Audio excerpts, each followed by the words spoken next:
Hi everyone, welcome back. Let us discuss the performance of SJF. SJF means shortest job first, which means it is going to give priority to the process which have less burst time compared to other processes burst time. That is the reason SJF is calling it as optimal algorithm. The reason is it can able to solve many jobs within less time. But the problem with this SJF is it is not implementable. What might be the reason? Burst times should be known prior to the execution.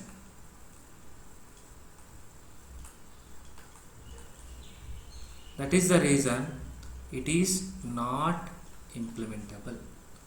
But can we guess the burst times? Means can we predict the burst times? Yes, might be possible. For example,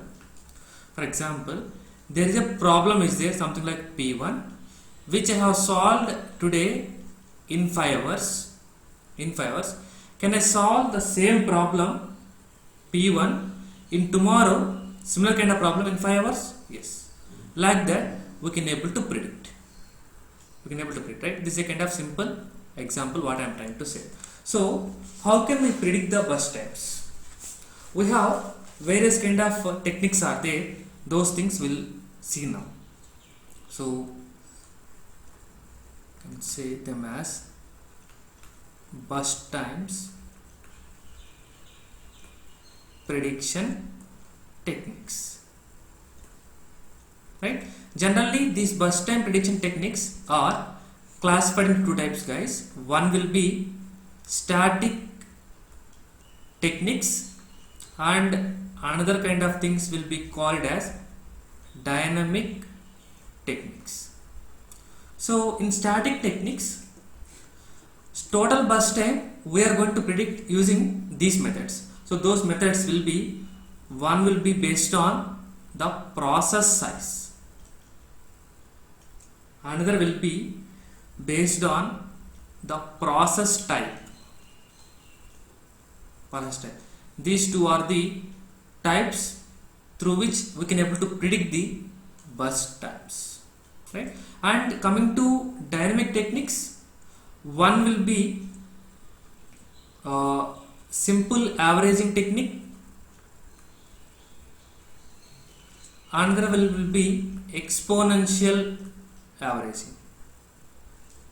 These two we will see in the next video.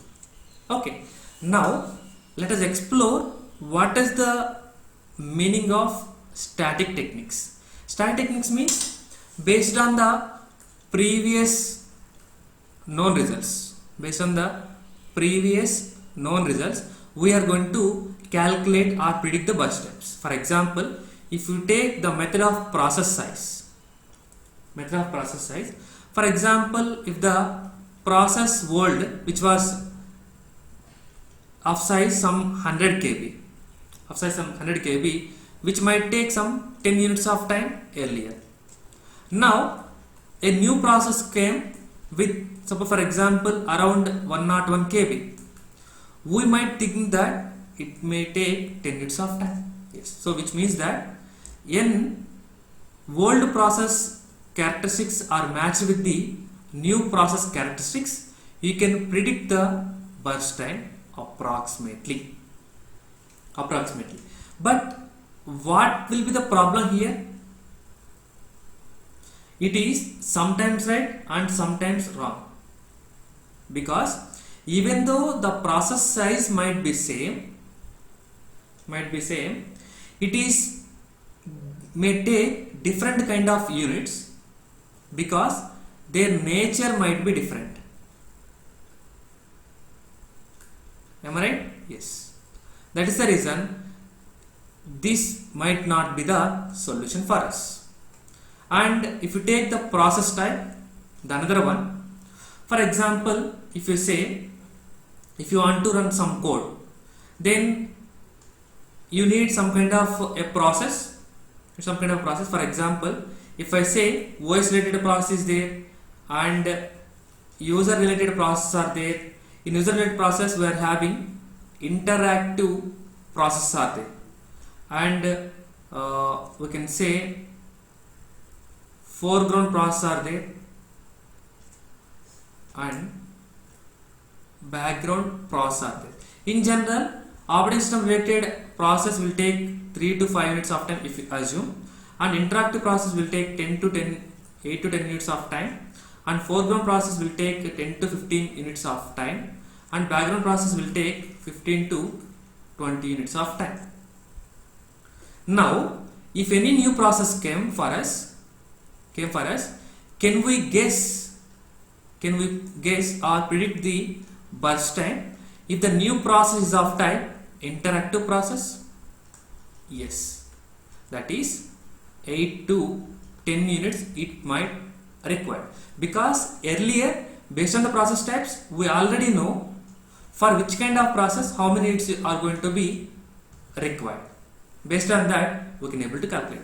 Again the same reason, the process type also not the correct one because the nature might be different. That's the reason we'll move for dynamic techniques. That we will see in the next video. Hope you understood this particular video clearly. Thank you.